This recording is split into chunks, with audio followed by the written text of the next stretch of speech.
Hey, what's up, guys? Zero One, and today I'm going to be reviewing Hillary's America by Dinesh D'Souza. It's a documentary dealing with the history of the Democratic Party, and also because the new election for the president of the United States is coming up this November, and I really don't like our choices. Trump and Hillary is not, I'm not really thrilled and happy, but it is what it is, and we're here at this point in time, and what can you do?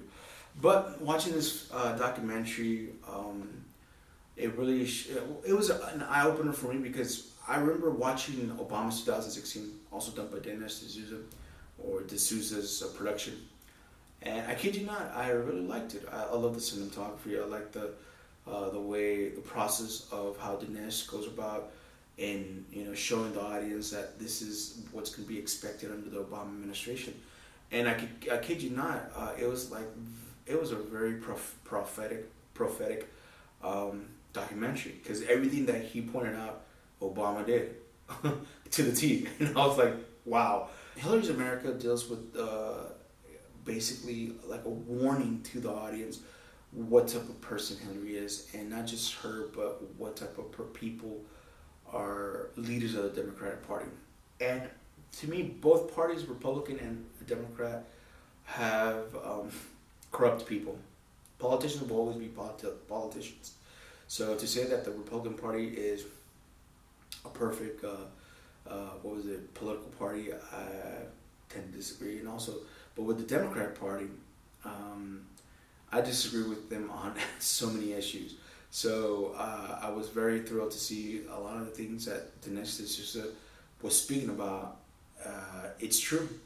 I was just shocked and surprised that, because for example, one of the things that a lot of people don't know is that Woodrow Wilson, who is a Democratic, or who used to be a Democratic president, he approved of Birth of a Nation, and it's one of the first films that was filmed, or not filmed, but shown at the White House, and he backed up the the KKK, the Ku Klux Klan, basically.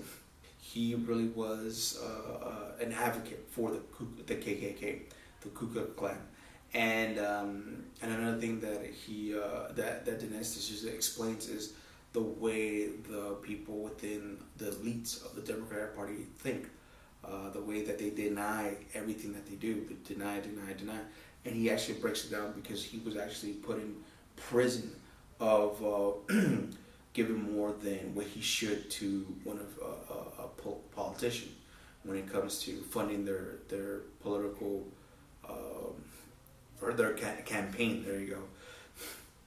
And the sad thing about it was that he was a political prisoner because the Obama administration saw him as a threat and didn't like and didn't approve of some of the things that he was speaking about them. And he was exposing them basically because if you look at the situation between Eric Holder, Hillary Clinton, and these other individuals who work with Obama, and they've done worse things than Dinesh, and they were never prosecuted. They were never taken to court. They were never arrested. There were nothing happened to them at all. Nothing. But you look at the whole situation with Benghazi. Again, some people should have been prosecuted for what happened to those U.S. citizens that were over there in Libya, but nobody was brought to justice. I mean, justice was not there. Justice was not served to the families of of those U.S. citizens. The ambassador of Chris Stevens. His analyst who worked there with him, and those four military personnel who got killed over there. I just felt like that was a disservice done to the families of these people. So as Hillary's America, Dinesh D'Souza just breaks down everything what most criminals do, because he went into the prison system. He interacted with these criminals, and he basically started speaking with them and started analyzing and trying to get their point of view. And one of the things that he was shocked was a lot of criminals, a lot of people who are in prison are Democrats themselves. They they um, they believe that the Democratic Party is for them and it protects them and helps them out. So in a sense, he's kind of like using the leftist narrative or the criminal narrative to expose the Democratic Party and also Hillary herself. He starts speaking about the history that Hillary has with Saul Alinsky, and Saul Alinsky actually did his thesis paper on the mafia, and he actually sat down and spoke with them, trying to learn how they do their businesses, and he really influenced Hillary Clinton in the way that most people would see Saul Alinsky as a mentor to Hillary Clinton, and I was very kind of shocked about taken aback of that, because a lot of things that she did as a political force is the same thing that the mob does, and I was pretty impressed with everything. The only thing that I was impressed with the documentary was the cinematography. There's certain parts where I just felt like the character, or not the character, the people that were being interviewed, these historians, were either too far to the left of the camera or too far to the right of the camera, and there was like this big giant gap of empty space, of blur space, and it took me out. When you're doing a documentary, and especially when it deals with politics, I think you should really focus on the facts and also the image. Those two things are very important. The editing is also very important, but no, it's very much the facts and also the image that you portray to the audience. And the image that I got from this is Hillary is a monster. She really is. She even joked around, and this came out in the documentary, that she joked or she laughed about this pedophile who passed a polygraph test, and I was kind of like, what? She's just shocked, and you could hear her voice because it was a recording done, and I was blown away with that too. I think another thing Dinesh goes into Hillary's America is her mindset, the way she thinks, the way she just twists the words, and how the Democratic Party is super corrupt to the point where, it came out a couple of days ago. The Democratic Party turned their backs on Bernie Sanders. All this time, they were going to back up Hillary Clinton, even though Bernie Sanders was, doing a pretty good job in actually gathering momentum for his cause, for his ideals.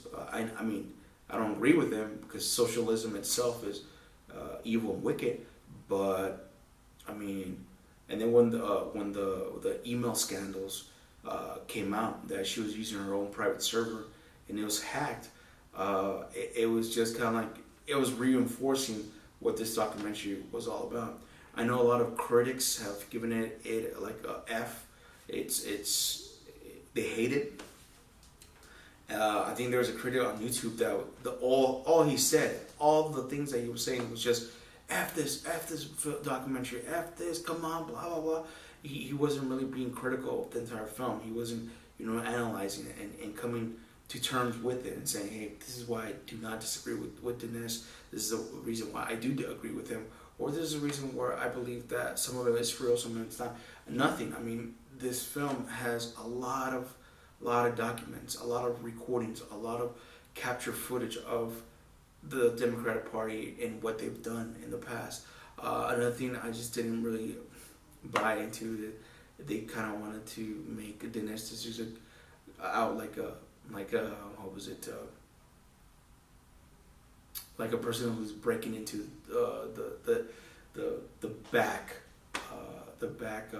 warehouse of the Democratic Party, and he would like somehow sneak into. There was these small little scenes where he would kind of be like this undercover agent and trying to expose the Democratic Party in this mini type of scenes, and he'll like start analyzing. He'll get all these documents from these vaults, and I was just like, I think he should have just gone one. There's just one scene where he's sitting down with this criminal. He's playing chess, and I believe it could have been broken down like every single time he moved his chess piece. The criminal would speak to Dinesh D'Souza, and he would speak about his tactics, and each tactic would be like a chapter for the Democratic Party and Hillary's America. That's where I believe it could have done a very well job in that sense, and instead of just a couple of 25 30 minutes, no 10 to 15 minutes of Dinesh being in prison and him just looking kind of awkward at criminals.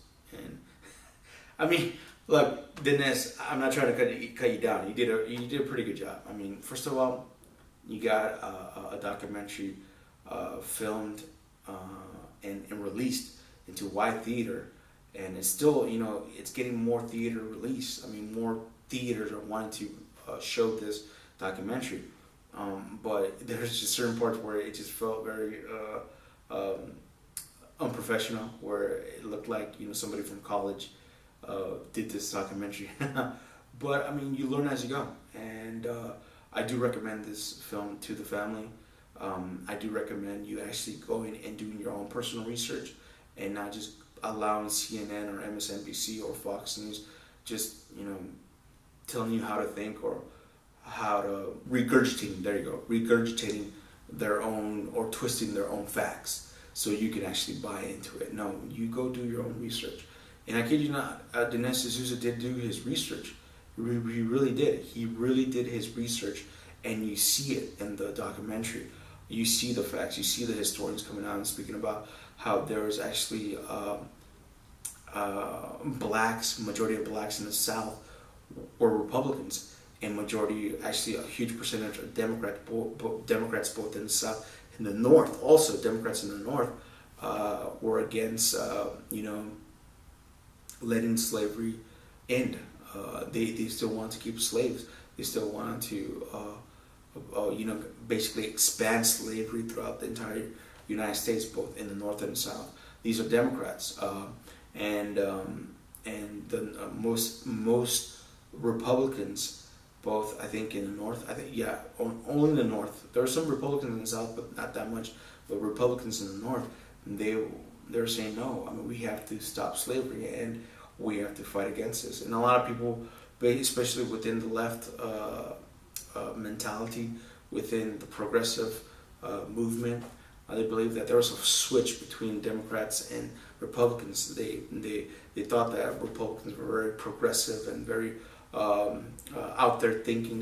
The way of thinking is very out there. But believe it or not, when Dinesh breaks it down, a lot of Democrats kept on thinking the way they wanted to think, and there was only few Democrats that went to the Republican Party. There's few that changed their mindset. There's few that really believed what the Republicans were saying. Now, am I advocating that you guys go vote for the Republican Party and you guys should be a part of the Republican Party? No, I'm not advocating that. But what I am advocating is that each and every person has to go do their own research and be responsible for their votes. And because it's a serious thing, it really is. I mean, no other country in the world do you actually have a chance to vote for your electives, to vote for the people that will represent you in the government, to vote for you, the leader of the country, because that leader of the country will also implement certain policies that will bring destruction or prosperity to the nation. A good example is the European Union. The people who are on top throughout Europe, it's their weak leaders. They believe in this narrative that has been been spoken throughout the entire universities of Europe, that we have to be for multiculturalism. We have to be for political correctness. We can't expose the truth about what's happened within the mosques and within the Islamic societies in Europe. how there are no-go zones in Europe now, modern day 2016 Europe. There's places that most Europeans are not allowed to go, and most officers or police or detectives or the police force is not allowed to go to. It's a very sad thing, but it's true. This is definitely for the family. You guys go watch it, and Jesus is King. Later.